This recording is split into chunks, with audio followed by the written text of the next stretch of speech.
Sports Social Podcast Network. Hey there. Did you know Kroger always gives you savings and rewards on top of our lower than low prices? And when you download the Kroger app, you'll enjoy over $500 in savings every week with digital coupons. And don't forget fuel points to help you save up to $1 per gallon at the pump. Want to save even more? With a Boost membership, you'll get double fuel points and free delivery. So shop and save big at Kroger today. Kroger, fresh for everyone. Savings may vary by state. Restrictions apply. See site for details. With everything you have on your plate, earning your degree online seems impossible. But at Grand Canyon University, we specialize in helping you fit a master's degree in business into your busy day.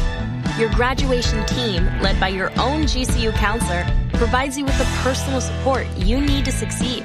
Achieve your goals with a plan and team behind you. Find your purpose at Grand Canyon University. Visit gcu.edu. Cancelo, oh, it's brilliant from Mo Salah, and still Salah, oh, sensational! Son had a goal and scored a beauty. Oh, what a strike from Yuri Tielemans! De Bruyne, that is what Martinelli fortress, still going up. Oh, he's done it again. And City have won the Ladies and gentlemen, boys and girls, children of all ages, EPL Index proudly brings to you the best prediction podcast in the world, A Tad Predictable, with your host, Tadiwa Chanakira, and his guest. It's GameWeek 26, and you know what that means. It's time for another brand new episode of A Tad Predictable. I know the games are coming thick and fast. We've got, obviously, at time of recording, Everton and Crystal Palace playing tonight. We won't be covering that game in this episode because obviously you guys would have watched that game by the time we get this podcast out to you. But we will discuss the midweek fixtures as well as the weekend fixtures. I'm joined by none other than Jake Gibson from the Loyalist podcast. Jake, I was on your podcast. It was only fair to bring you on mine. How are you doing? I'm doing great, man. Thank you for having me. We had a blast when you were on, so hopefully we can replicate that and those vibes here. Yeah, definitely looking forward to that. What I'm not looking forward to is if you potentially win the Bank It or Burn It, because I don't know if our podcast budget is big enough to send a trophy all the way across the pond to the US. Yeah, listen, we've been doing well with our picks lately, so not exactly straightforward when it comes to Bank It or Burn It. It's a creative idea, but I think I'm up to the challenge. All right. Interesting stuff. We've been threatened. Our budget has been threatened before. Executive producer Guy Drinkle somehow got into the competition last year, and he was threatening to have a parade from Southampton all the way to London if he did win it. So we've faced threats. We've survived them. We're still on the air, so we'll see how that goes. But let's dive into the fixtures from the midweek games, and then we'll get into the teeth of it with the weekend games. Man City versus Brentford. Now, obviously, Man City, they had that frustrating draw against Chelsea on the weekend. Probably still the favourites to win the Premier League this season. We'll hear what you have to say with regards to that. But they entertained Brentford, who played Liverpool, the other title contenders at the moment. Brentford looked decent at the beginning, good from set pieces, threatening. Ivan Toney still as dangerous as ever, but they sort of petered out towards the end. So how do you see Brentford handling a Man City that might be on a revenge tour? Honestly, I don't see them handling them at all. We've been on this for a little bit over on the Loyalists. Brentford have really not been playing well. Despite Tony coming back, in terms of the odds makers, they've been receiving some love from Vegas for, them expecting them to do a little bit better than they have been. But we have been quite underwhelmed. My co-host Sam, he thinks that they're going to go down. That's a bit extreme. I don't know if I'll go there, but I don't think they'll have any answer for City, especially after how frustrated they were with Chelsea the other day. Going down might be extreme. I think there might be 3 teams worse than them this season, more so with Ivan Toney's return. But in terms of score predictions, let's jump into the deep end then. I'm going to put you on the spot first before I give my one. What score prediction have you got for this one? In terms of a get-right spot, Brentford haven't been able to defend particularly well. I think City are going to be trying to make a statement after such an underwhelming result against Chelsea. Give me City 4-1. Recreation of their result against Liverpool. That Brentford always seemed to be able to bag a goal against City. They had a solid result against them earlier this season, but I don't think this is this team has been trending down for quite a while. So I think this is another letdown spot for Brentford and the Bees. Look, certainly my fantasy league team will thank you for that goal, because I'm assuming it's going to be an Ivan Toney one, or at least my team will be hoping it's an Ivan Toney one. But I've gone 3-0 to Man City. I feel like what Brentford did well going on the counter-attack, I think the likes of Rodri are just going to stop that in terms of getting... City are very good at fouling people a lot in games and not getting cards. And it sort of slows teams down, breaks down their counterattacks, gives them a chance to get back into defensive shape if they need to. And obviously they've got the pace of Walker if anything goes in behind. Yeah, I think City will look to make a statement in this one. And yeah, I've gone 3-0. Let's move on to the other team we mentioned a little bit earlier, Liverpool. They will be entertaining Luton.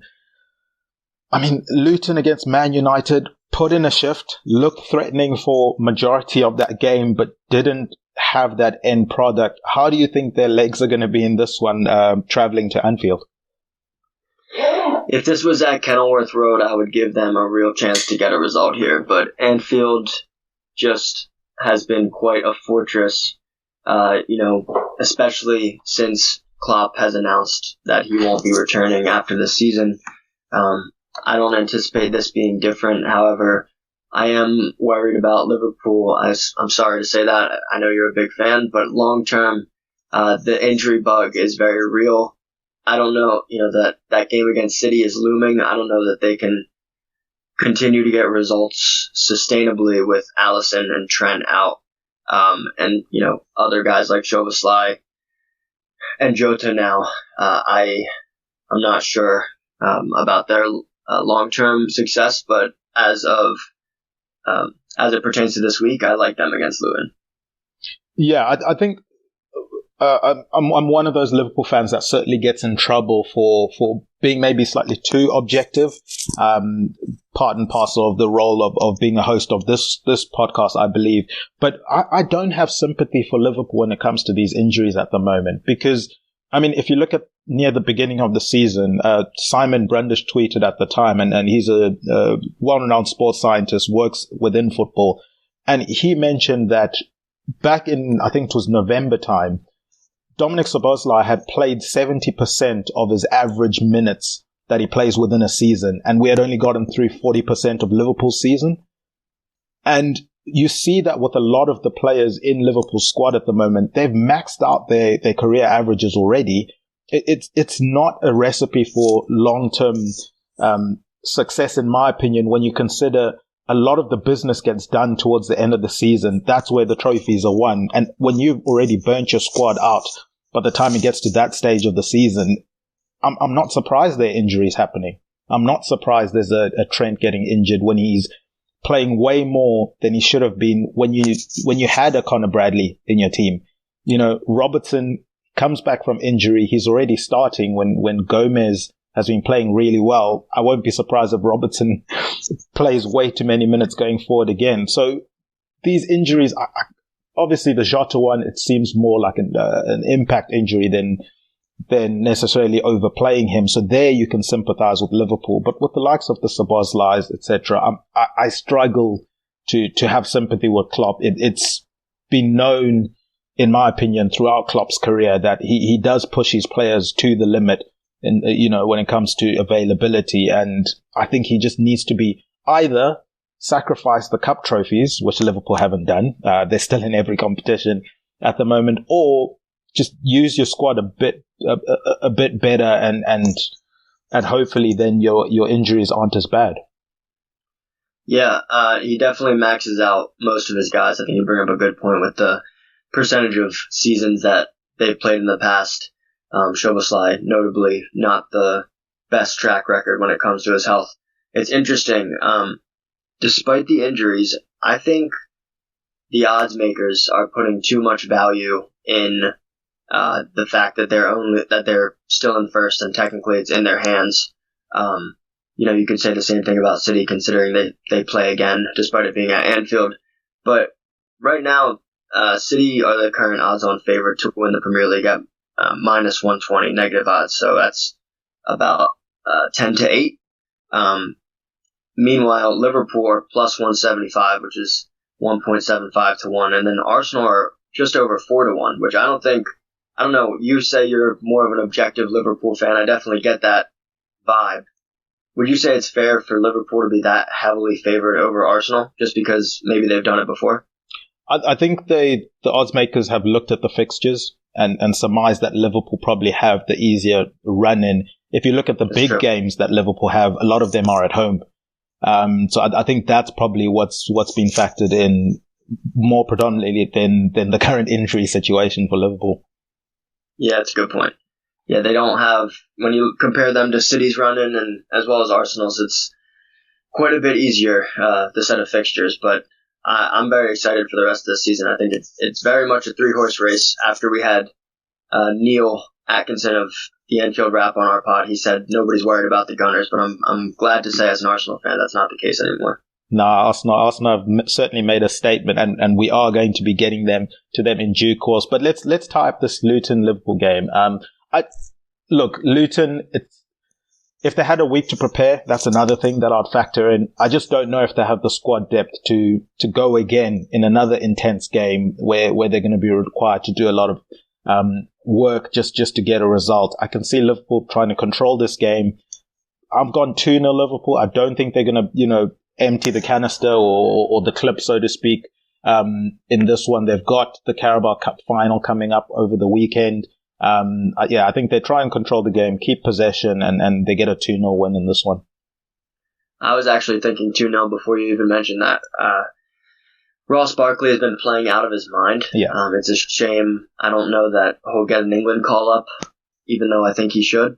But I don't know that he'll be enough to carry this Luton team to get a result at Anfield. Like I said, it's just been a fortress lately, so I think 2-0 is a good call. Yeah, definitely. You can join me there on that bandwagon. Let's move on to Aston Villa versus Nottingham Forest. Now, Villa had that tough game against Fulham on the weekend. They obviously get on the right side of the 2-1 scoreline for a change after their 2-1 loss to Man City. I think the important thing for Villa is Watkins is scoring again, which seemed to be a bit of a hiccup for him in recent weeks. And then from an Aston Villa perspective, Awani is back. Forest are winning. Do you think it's that simple? He seems to be quite pivotal to how well they do, taking this season and last season. Yeah, I mean, he's just such a presence, isn't he? Up front, he really has a better touch than I realized coming into this season. And he is so physically dominant. Honestly, almost uses his physicality in a way that's more impressive than the likes of Adama Traore used to. I just feel like he can get any defenders off of him, create space whenever he needs to. But that being said, it's hard to take anybody against Villa at Villa Park. We haven't been very impressed with Villa and their performances of late. However, that track record it kind of speaks for itself. I don't think Villa are the title challenge team that we thought maybe in the beginning of the season or closer to Christmas and festive fixtures, but they are still a very good side that needs to win every game at this point for Champions League. And I feel like this might be one-way traffic for Villa. They looked pretty solid against Fulham, and I think they'll continue to do so. Yeah, I was tossing and turning with this, and I was leaning towards a 2-2 draw in this one, purely because I've been impressed with what Nottingham Forest have done under Nuno. I think they're playing good football. You've got the youngsters like Hudson-Odoi, who we know is a talented player. It's whether or not he can deliver consistently. He's starting to look bright. Morgan Gibbs-White, another one of those on the fringes of the England squad that's had some decent performances. Probably, again, one of those that will not make the team because it seems quite rigid, that team, and then quite set on who makes it and who doesn't, irrespective of form, in my opinion. Jordan Henderson. Yeah, he's starting. He's starting. Unbelievable. It's quite something. Yeah, so I was leaning to draw, but I caved. I went with the boring 2-1 Aston Villa win in this one. I think I'll go 3-1 Aston Villa. I agree with you. They've been doing some really good stuff under Nuno, and I've been really impressed. And I like Forest as a team. I'm happy Giovanni Reina went there from Dortmund. He's looked solid. I'm happy to have him in the Premier League. But they have a real goalkeeper problem. And yeah. I just think a team with firepower like Aston Villa is going to be able to exploit that. So I like them to put 3 past them and maybe get a consolation from Taiwo or something like that. But I like 3-1 Villa at Villa Park. Nice. Let's move on to Brighton-Everton. Obviously, we had that caveat at the beginning of the podcast that we are recording prior to the Everton Crystal Palace game. And obviously, when we get to Crystal Palace, we'll maybe discuss the news of Roy Hodgson stepping down from that position. But from a Brighton perspective, they had that emphatic win over Sheffield United. I mean, it's against 10 men, but they've started to pick up form recently. They're still in, European football at the moment. There was that shaky game against Luton. Maybe I think it was very recent after the announcement of Klopp, and maybe there was a bit of questions of is De Zerbi going to be a candidate? Maybe that tied into that game, or as you said, the Luton effect at home probably got them out more than anything. But it seems like it's back to business for Brighton. I'm pretty sure they're going to have a lot of the possession in this game. Everton are happy to sit back with a very disciplined defensive shape, look to try and counter. Problem is they don't really have any firepower at the moment, or at least the strikers they're hoping to get the goals aren't really producing at the moment. I'll come in straight with my scoreline. I've gone 2-0 to Brighton. I would like to give Everton more in this game, but until they've shown me, and obviously we haven't seen their game tonight, but until they show me they can put the ball in the back of the net, I'm struggling to see how they get a couple against Brighton. Yeah, I've been pretty critical about Brighton. People who listen to my podcast early on in the season probably thought I was a maniac because I put them in the prime of the Premier League in terms of put them right up there with Arsenal, City, and Liverpool because I was just so impressed with how they started. They really fell off, but I think they got the injury bug and they kind of are getting through it. I've been so impressed with Welbeck this season. I did not know he still had so much in his tank. He's got a lot to offer, and they really depend on him going forward. And now Matoma's back.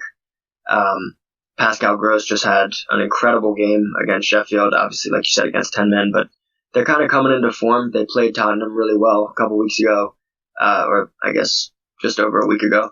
And then they had that huge result against Brighton.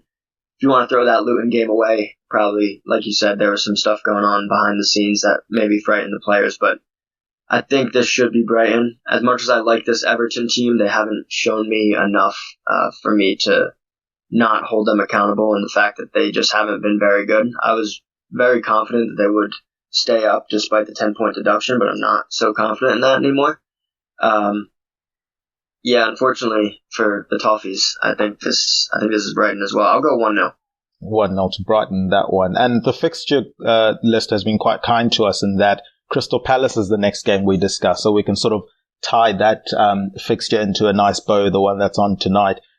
Crystal Palace versus Burnley. We teased the Roy Hodgson news and the discussion on that. What are your thoughts on him? Obviously, well wishes to him in terms of health. He wasn't feeling well. He didn't sort of, it was at the training ground at Crystal Palace. I think it was last week, if I remember correctly. And then now, It's ended up with him not being Crystal Palace manager anymore. What are your thoughts on Crystal Palace's situation at the moment? And then if you want to touch on the fixture with Burnley. So I guess new manager bump could be in play here. They just appointed that guy that formerly managed in the Bundesliga, correct? Yeah. Yeah. So I'd like them against Burnley. I think Burnley have kind of been a mess. I respect what Kompany's trying to do, but he hasn't really been backed by the board, hasn't gotten many quality players in there. They are just not a very good side compared to the rest of the Premier League. So in terms of short term, I think they're going to be fine. Honestly, they'll probably take home. I mean, is Annalise out? Yeah, so I've got the Crystal Palace sort of starting 11 for this game, and Eze is not in. Olise is not in. That's tough. It's tough. Tough. It's really, really tough for them. But I do rate Mateta, and I think, just through him, they might have enough to get a result against a poor Burnley side. In terms of long term, I don't know. Palace are in trouble. They were my pick as of like a month ago when I was asked which could be the wild card team for that third team to go down, because I believed in this Luton team for quite some time. I thought it would be Palace, and I still think it could be Palace. Honestly, I worry about them long term. Hope Roy Hodgson's all right, like you said. But it's a tough time for a new manager to step in for a project like this. And I have doubts for sure, for the rest of the season. But as far as this game goes, I'll take, could be a draw. Let's say, I'll go Palace. 2-1 to Palace. 2-1 to Palace. I've got 1-0 to Palace. And this one, I think they do just about edge Burnley. I mean, Burnley, the woes have been known throughout the season. I think it was unfortunate for them to be playing Arsenal. I don't think they were going to fare well against an Arsenal or a Liverpool or a Man City, who sort of, that's how Burnley are trying to play, but without the quality of players. Keeping the ball on the ground, playing from the back. Obviously, Kompany is from that Pep Guardiola school. It just was a recipe for disaster against an Arsenal side who showed, recently against Liverpool, but that they can handle that style of football.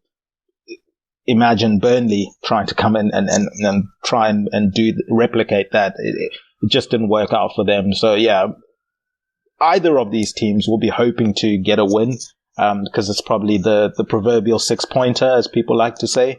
As you said, but Palace are starting to fall into that relegation zone, and it could become quite dire if they don't turn things around quite quickly. But, this game, along with Man United game that we'll discuss just now, the Brighton game, the Aston Villa game that we've just spoken about, none of these games will be on TV here in the UK, because obviously it's the 3:00 kickoff. And it's not an issue if you guys do link up with our presenting sponsors. This podcast is presented by EPLindex.com in association with Liberty Shield. Liberty Shield is a VPN service. It's easy to use, really easy to install. You can use it on all of your devices, and it has a whole host of features. Whether you're traveling and you don't want to be locked out of your bank account, or you want to be safe whilst using public Wi-Fi, if you want to unlock geolock content, or you just want to protect your data, then Liberty Shield is definitely for you. My favorite use of it is simply just unlocking content. But yeah, put yourself in a different place in the world to unlock content that wouldn't be available for you in the UK otherwise. You can use stuff like Netflix for shows or unlocking geolocked films. We know not all EPL games are shown on TV, as I've just described earlier, in the UK. So Liberty Shield is a great way to still watch games. Obviously, you in the US, Peacock does show quite a lot of games. I through Liberty Shield, have watched many Premier League games via Peacock. So yeah, it might be frustrating for UK fans, but there is a solution out there. So definitely go and check that out, guys. And then also, we're going to head into Bank It or Burn It. But I do want to give you a chance to just prep, get ready for it. So we'll be back with our guest after this short break. Sports Social Podcast Network. All right, we are back. Bank it or burn it. I hope you're ready. As I said, I'm nervous because this could dictate our budget for next season, but all is good. How are you feeling? How confident are you feeling heading into it? Maybe a 6 out of 10. Okay, that's not bad for a first go, to be fair. People I've gotten 2s and 1s before in terms of confidence. And obviously it's a bit more quirky than maybe the predictions you're used to predicting on your podcast. But what I'm going to do is, Jake, I'll put the time on the clock, put the 15 seconds on the clock. You're going to try and answer all 5 questions for each of the 5 rounds before that 15 seconds runs out. I'll read each question out. You're going to shout, bank it if you think the situation is going to happen, or you're going to shout, burn it if you think that situation is not going to happen. Are you ready for your first fixture? I'm ready. All right. So we start off with Man City versus Brentford. Your time starts now. Possession over 55% to the home team. Bank it. Over 8 shots on target. Bank it. Over 20 tackles. Bank it. Headed goal. Burn it. Knee slide goal celebration. Bank it. Oh, we'll let the clock run out, just so that everything's above board. But you were fine with the time. Knee slide goal celebration, banked it at the end there. Is there anyone in particular you had in mind? Foden's been on a tear, huh? Yeah. I could see that very much a possibility. I think Haaland needs one. He's prone to a knee slide here or there. I think either one of those two, definitely possible. Nice. I like that. Confident start. Let's move on to Liverpool versus Luton.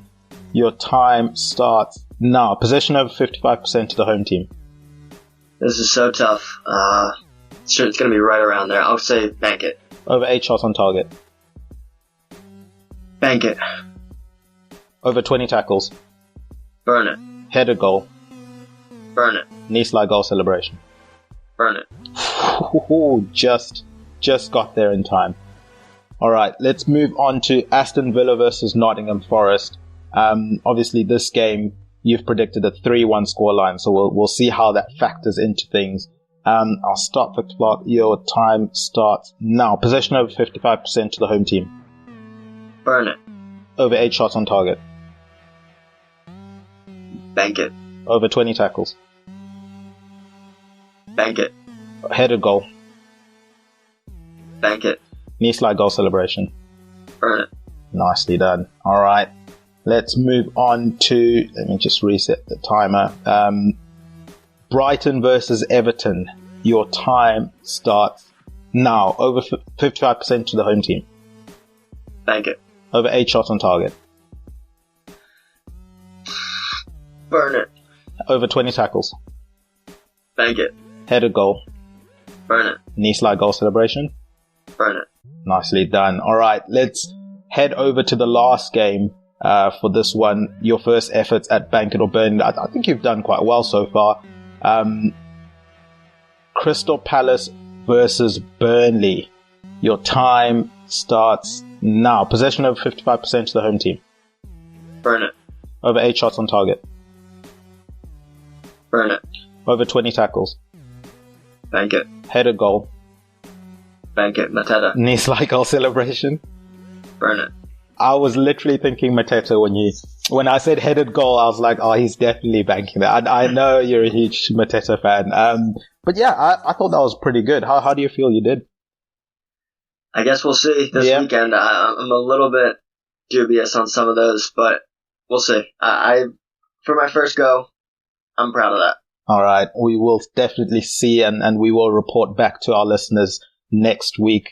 All right. So Man United versus Fulham is our next game on the fixture list. We mentioned Man United and the Luton game, the effort that Luton put into that one. In the first 20 minutes, United looked like they were just going to blow Luton out the water. They were looking comfortable. Højlund is scoring goals again. 8 consecutive goals in his last 8 games, I believe, or 8 goals in his last 8 games at least. Fulham, they've showed some fight.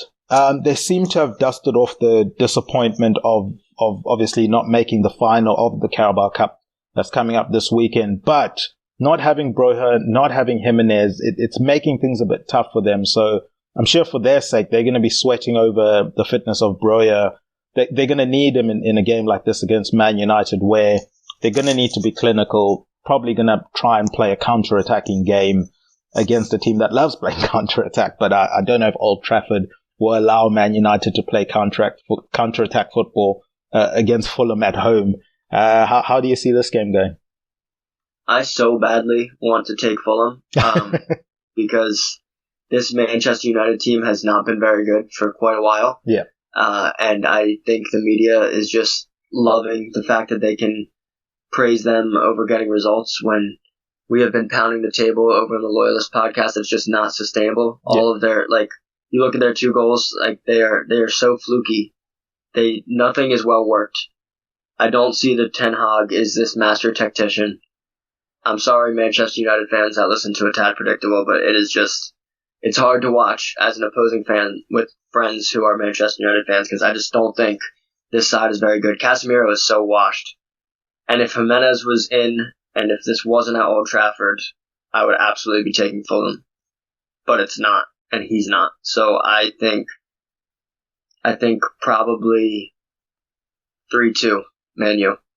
3-2 to Man United. Yeah, I agree with you in terms of it's not been impressive for Man United. And as I said, the first 20 minutes, they looked great, but the rest of that half, they couldn't even pass the ball to each other. They just looked completely lost out there. And we know in the Premier League, if you break your concentration for even a couple of minutes, you're likely to concede and you're likely to get punished.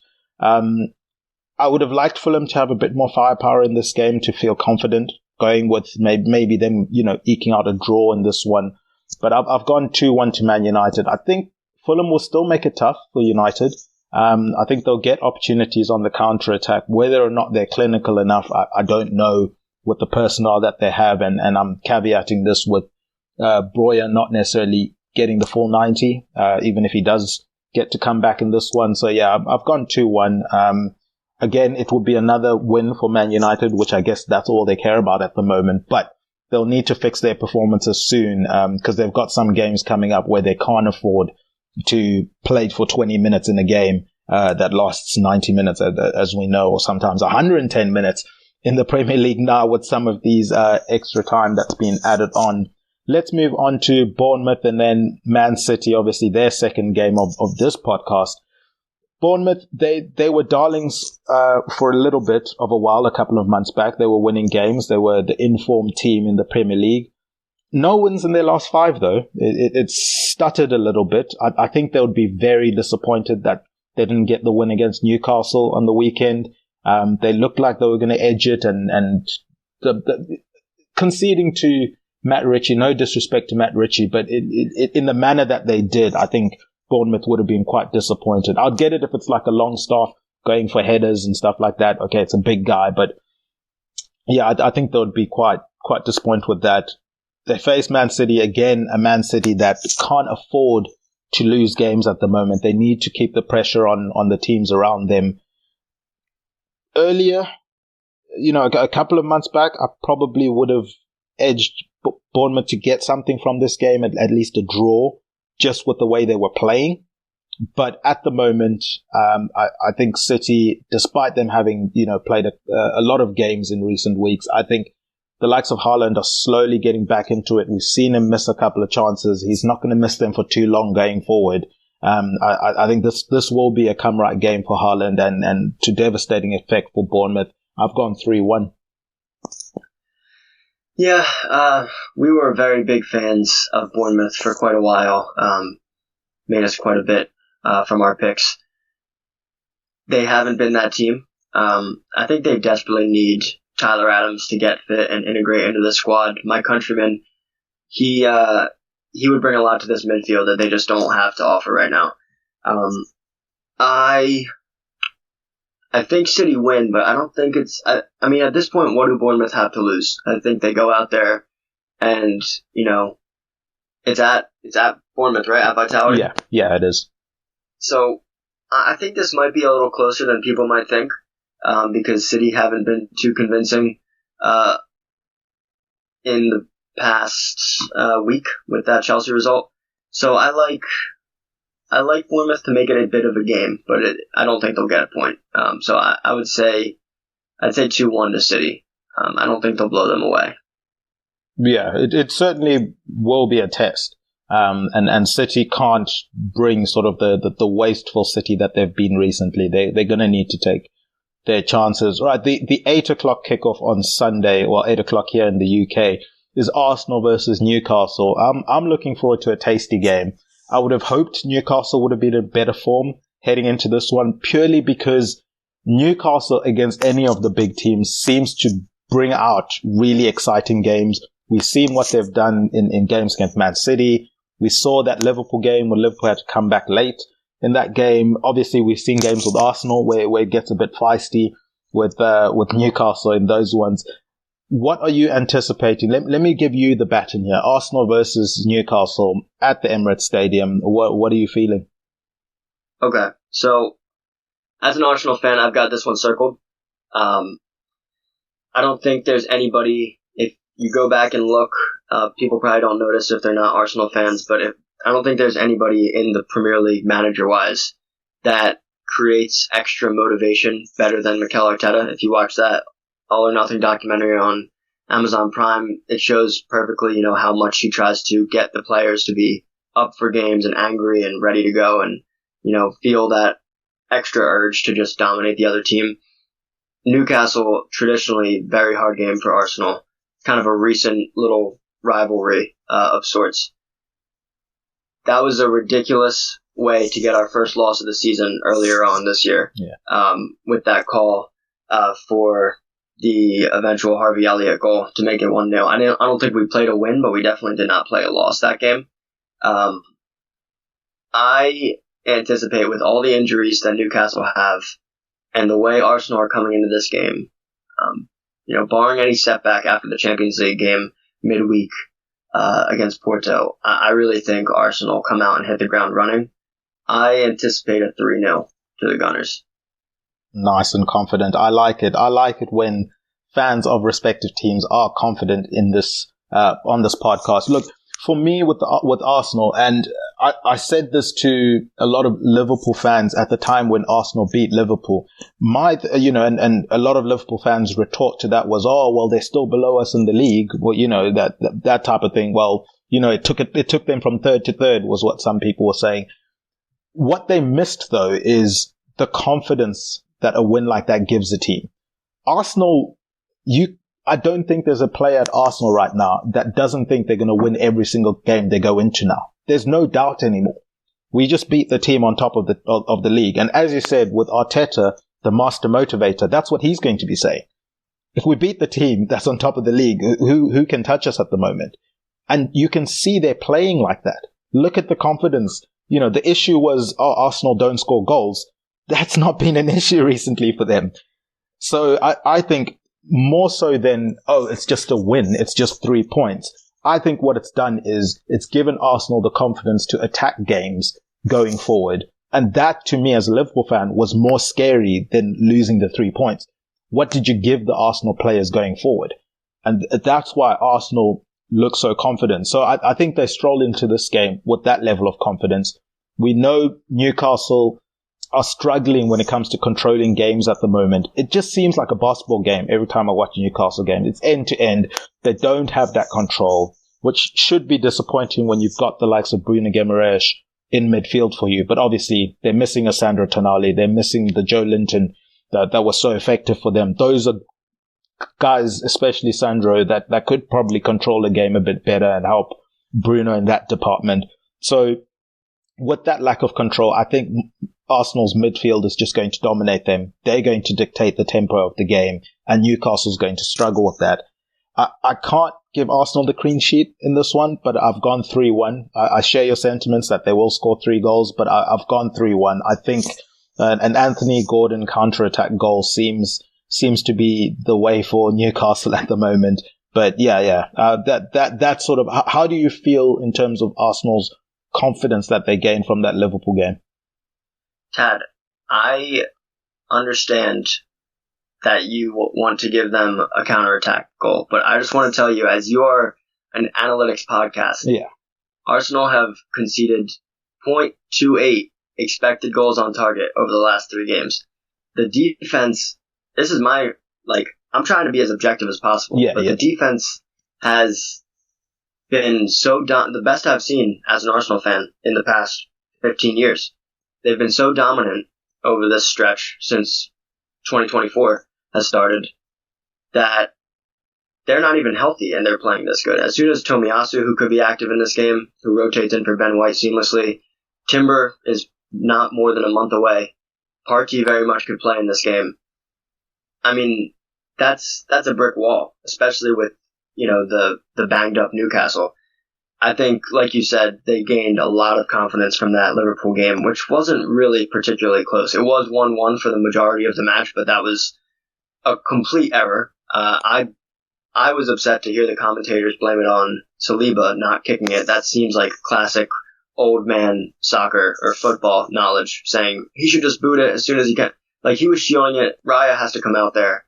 That was totally on Raya, in my opinion. But either way, that was an error. And honestly, they have just been so dominant since they came back from Dubai, end of January. It's been extremely encouraging, and I don't see Newcastle finding anything to make of this game. We shall see. Let's move on to the next game, Wolves versus Sheffield United. I mean, Wolves in that Tottenham game were so clinical, brilliant patterns of play on the counter-attack. I think Pedro Neto is certainly one that's going to be targeted. If you are no disrespect to Wolves, but in inverted commas, traditional Big Six team in the Premier League, I think there's space in your squad, certainly most of those teams, for a Pedro Neto. I think he's been phenomenal this season. They looked good at nullifying the space for Tottenham. I don't think they're going to face a similar sort of attacking football from Sheffield United in this game. You don't think? No, not quite. Not quite that Tottenham ultra attacking system that we've seen from Big Ange. But Sheffield went down to 10 men. I think the game was over from that point going forward. I think the big disappointment for them is they couldn't capitalize on any momentum they gained from their win against Luton the previous week. And it just gets, from bad to worse, facing a Wolves side that I think is playing really well. They're confident.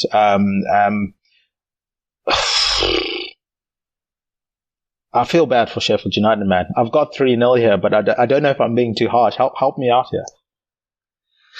It's difficult. This Sheffield team is by far the worst in the Premier League. At least Burnley look like they have some shape. Yeah. Sheffield are just a mess. That Holgate tackle, yikes. That was one of the worst I've seen all season. Here's the thing. Most Wolves fan, if we talk to them, would probably tell us this is a classic Wolves West Ham letdown spot. I don't know why I said West Ham. Sorry about that. But classic Wolves letdown spot. But it's against Sheffield. They are terrible, and it's at home for Wolves. So I can't help but agree it's going to be all Wolves. In terms of the scoreline, maybe more of a 2-0. Wolves don't always dominate in the way they probably should in some games like this. But Neto is just on a tear. We've picked him to score or assist in both the last games. They gave us positive odds, and it's been very fruitful for us. So we'll probably be going back to the well with that. But yeah, I would take Wolves 2-0. I don't think Sheffield can create anything, and I think Wolves, will not struggle going forward. And I know you were talking about sort of the Arsenal players, the injuries that they have and the players that are to come back. Wolves only have one injury at the moment, which is Cunha. I mean, it seems to be going really well for them. They've got a whole squad to pick from. Unfortunately, Sheffield United can't say the same. They've had injury issues the whole season, and it doesn't help when you've got a suspension as well on top of that for one of your fit players. Let's move on to the last game of this game week. It's West Ham versus Brentford. we've seen Roy Hodgson has gone now. Sometimes these manager reshuffles come in waves, where we see one team move for someone and then other teams sort of maybe start to panic that their targeted managers could be picked up by someone else. Do you see Moyes in a similar hot seat as what Roy Hodgson was with the way West Ham are playing at the moment? I think his seat is hotter, considering the fact that they had expectations coming into the season. Listen, I've been pounding the table for months that this West Ham team stinks. I think they got a lot of results despite playing poorly that made me feel like I was wrong, especially during festive fixtures. That Arsenal one really stung. But this is not a well-coached football team. They have been very underwhelming. I actually liked the way that they spent the Declan Rice money. It wasn't like the Tottenham route where they got like an entire new side. It was more so, let's get 3 to 4 guys that will really help improve the team. And I like James Ward-Prowse. He does let you down, in the defense when you're out of possession, but he is just a weapon on dead balls and going forward. I love Kudus. I really wanted Arsenal to get him. So I think, this team has a lot of good players, and they're just not playing well at all. And I think this is the nail in the coffin for Moyes. I'm going to plant my flag and, let's say, bank that, because I think Brentford are going to get a result here, and I think his days are numbered. Whenever you see a post-match interview like the one he had after this most recent game, very jarring. I don't see him making it to March. Yeah, it's not looking good. I think the word I would describe West Ham at the moment is mismanaged. Because you look at the players they have on paper and it's not translating onto the pitch for me. I know there's the Bowen up front experiment. I don't think it can work for an entire season. Certainly not once teams know that's what you're doing. I think they can counter for that situation. I think they desperately need a striker in there. They've struggled to land a dominant striker for them for years now. So much so that Mikel Antonio had to go there. Now they've brought another winger to go there in Bowen. We know they've signed some big names to play up front, and it's just not worked for them. That's going to be probably the biggest issue that they have to address in the summer. But yeah, for this game, I think Brentford will be too physical. I think they'll be too well drilled, and I think the better coached team is going to come out on top in this one. The cream will rise to the top from that perspective. I've gone 2-0 to Brentford. What score were you feeling for this one? You're really killing Moyes. I don't know if I saw an away win for another side I don't really rate in Brentford, but let's go 1-1. Oh. And you think that'll be enough for the sack? A draw? A draw at home to a team that, after they lose to Manchester City later this week, won't have won a game in quite a while. I think that might be enough, yeah. Yeah, and look, my motivation for this Brentford result comes from what I'm assuming is the motivation for the Brentford team. Is this is one of the kind of fixtures that they have on their fixture list. They've got tough fixtures for the last 2 weeks going forward. This is one of the fixtures where you do need to capitalize, or they really need to start looking further behind them instead of looking up to climb the table. So I think they'll be motivated. They'll try and take advantage of a wounded West Ham. And if they do win that, I think, yeah, Moyes, his days are numbered as manager. Obviously, the contract talks that he had with them, they've been stalled. They've been stopped at the moment, which doesn't bode well for him. So, yeah. But, Jake, that's going to do it for another episode of A Tad Predictable. Do you have anything you want to plug, put over, or promote before we wrap up? Yeah, thanks very much for having me on. Had a blast. So we are the Loyalist Podcast. We're available on Spotify and Apple Podcasts. We also tweet out content daily on our Twitter, or X, which is @TheLoyalistPod. We have great guests. We just had Jay Motti from Stretford Paddock. We've had Neil from the Anfield Rep. We've had Tad from A Tad Predictable. And we are continuing to grow, trying to bring the beautiful sport and beautiful game and the best league in the world to America, because there's too many people over there that just don't give it the credit it deserves. So check us out over there, and hope you enjoy. Guys, yeah, definitely go and check out all of the stuff that they're doing there. I really enjoyed my time with them. And as I said, that's why we had to bring them to our podcast as well, just to expose them to our fans. So definitely go and show them some love. Write positive comments on their podcast channels. That stuff really does help them out, and I'll echo that sentiment for us as well. But from my end, go and check out all the content on EPL Index website. We have all the previews, post-match reviews, player performances, all the news you guys could wish for. Obviously, Roy Hodgson news, any quotes or news that's coming out of the game between Everton and Crystal Palace. Go and check out that website. There's obviously information on Liverpool trying to potentially do something with regards to both Bayer Leverkusen's key men and Alonso and their sporting director. So there's an article on that as well, which I highly recommend. Of course, go and check out the daily podcast show. It's a two-footer podcast with Dave Hendrick, where he sits down and discusses the hottest topics in football. Finally, go check out a flagship show that runs weekly. It's the EPL Roundtable, where Kev DeVries sits down with respective EPL panelists. They do the reviewings of the Premier League. We obviously do the previewings on this side. Go and follow the Twitter page at @Predictable. Go follow at EPL Index on Twitter. Subscribe to the EPL Index podcast channel on your podcast providers. As I've said, give us 5 stars. Give the Loyalist Pod 5 stars. Write positive comments. That stuff really does help us out. I've been Tadeo Chinakira. You can find me on the Twitter handle at @TatPredicts. Huge thank you to Obi Semenya. He's at John Empire SA, and Jody, she's at Spursy141 for our guest intros. Our producer behind the glass, Mr. Guy Drinkle. He's at Guy Drinkle on Twitter. He's been Jake. Follow them at The Loyalist Pod on Twitter. And remember, Chisinga Perry, Chinoshura.